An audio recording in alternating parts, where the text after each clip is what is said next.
Hello, welcome to the video for our demonstration What if you could stop re-implementing your machine learning pipeline analyses over and over. I'm Shubha Guha. And I'm Stefan Grafberger.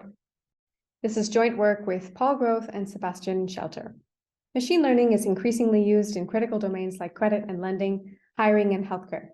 Machine learning pipelines are often brittle with respect to input data, and it is important to notice potential issues before deployment in production. Data scientists are interested in analyses regarding the sensitivity of their pipeline to changes in the input data or the pipeline itself. There are a lot of papers about this topic.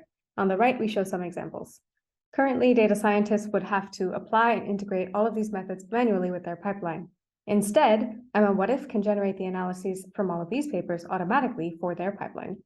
They only have to provide a declarative configuration, and then mlwhatif automatically generates, optimizes, and executes the pipeline variants. Let's have a look at an example.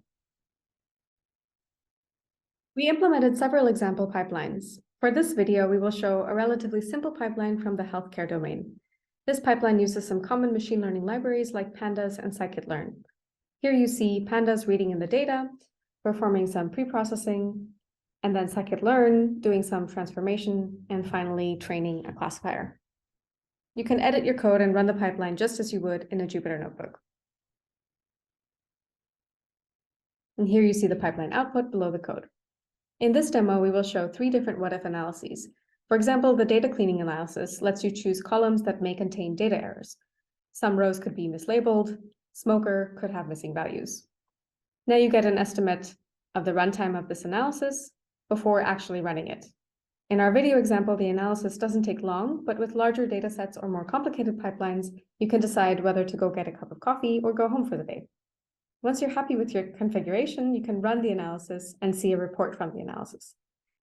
The first row shows a metrics of the original pipeline, and each additional row is a pipeline variant testing a small change.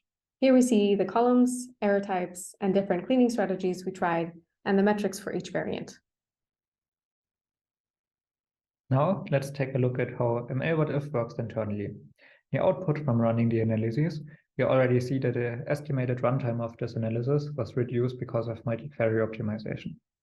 The demo will allow attendees to follow the multi-query optimization step by step. First, mlwhatif needs to extract a data flow plan from the user pipeline. mlwhatif does this automatically as the user iterates on the pipeline code and runs it. And here we see the plan extracted from the original pipeline, see the data loading, a join, the pre-processing, and so on. You can also click on nodes to get details, like to see the corresponding source code. Next, the what-if analyses use the original plan to generate the different variants. mlwhatif uses an abstraction we call pipeline patches, can be used by these what-if analyses. In a couple of different pipeline patch types, see that for the label cleaning, the analysis used model patches. To delete rows with missing values, it used data filter patches. And then it used data estimator patches for missing value imputation. Now there's already some work that is shareable between the different variants. We mark nodes that are shared between variants in black here. mlwhatif has different optimization rules that allows to share even more intermediates. And in this video, we will take a look at 2 simple examples. The projection pushup is exactly what the name says. Here, mlwhatif can push up our data estimator patches, resulting in many more intermediate results that can be reused. You see this by there being much more black nodes after the optimization. Next, the filter pushup. This time, you need to take a look at the data filter patches. You see again that the optimization is able to push up the patch, resulting in more reusable black nodes.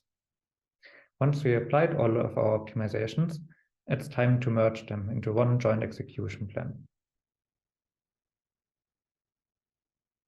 You can see this here. And then finally, we have this combined plan that we have the combined plan that's actually used by mlwhatif for execution.